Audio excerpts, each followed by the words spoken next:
सुंदरी octopus सोफे पर बैठकर बैगन काट रही होती है। तभी उनमें से एक बैगन खराब निकल जाता है।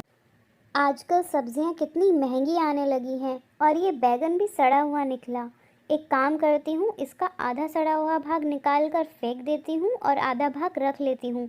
इससे पैसे भी बच जाएंगे और सब्जी भी बन जाएगी। मैम साहब, सर्फ खत्म हो गया है, मैं कैसे धोऊं कपड़े बिना सर्फ के?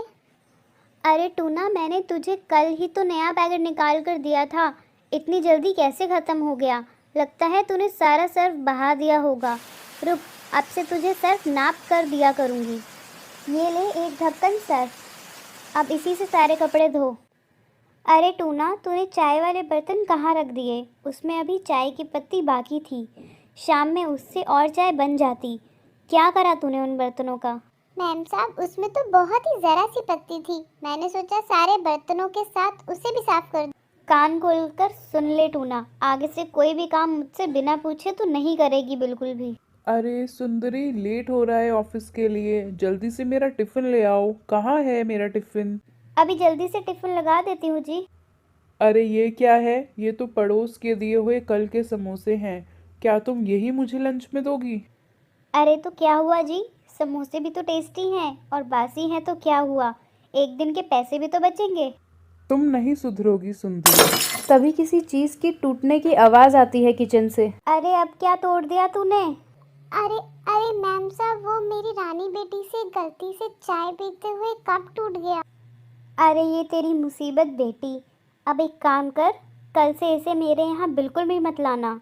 और हाँ, कप के पैसे भी तेरे पगार से ही कटेंगे अब।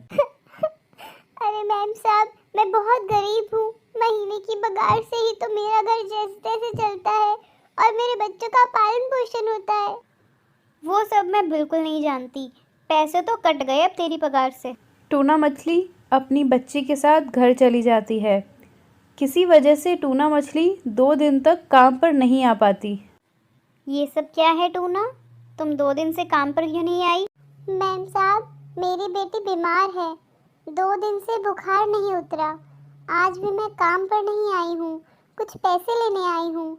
ज़रूरत पड़ गई है पैसों की। मैं तुझे 1 भी रुपया महीने से पहले एडवांस नहीं दूंगी।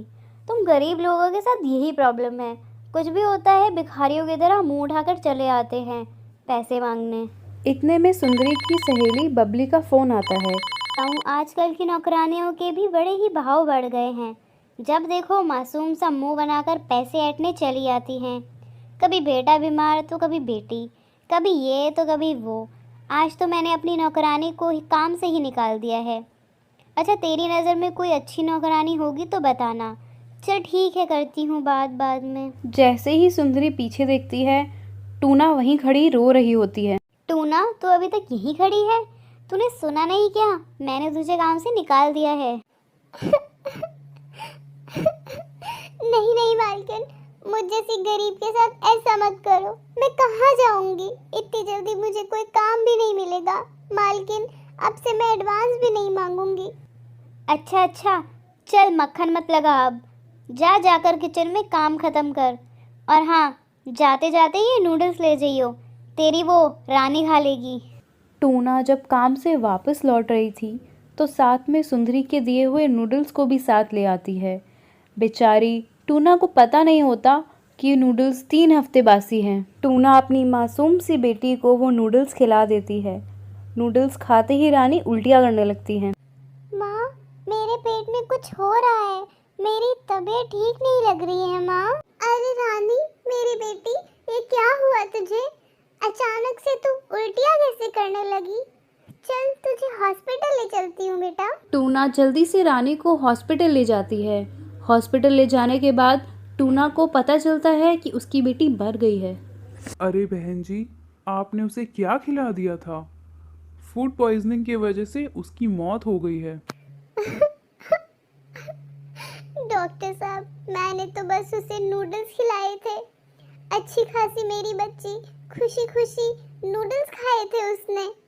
डॉक्टर ने नूडल्स टेस्ट के लिए लैब में भेजे तो पता चलता है कि वो नूडल्स 3 हफ्ते पुराने थे। जैसे ही डॉक्टर ये बात टूना को बताता है, उसके तो पैरों के नीचे से ज़मीन खिसक जाती है। उसे पता चलता है उसकी कंजूस मालकिन की वजह से ही आज उसकी बेटी की मौत हुई है। तो बच्चों, इस कहानी से हमें क्या सीखने को मिलता है? हमें ये सीखने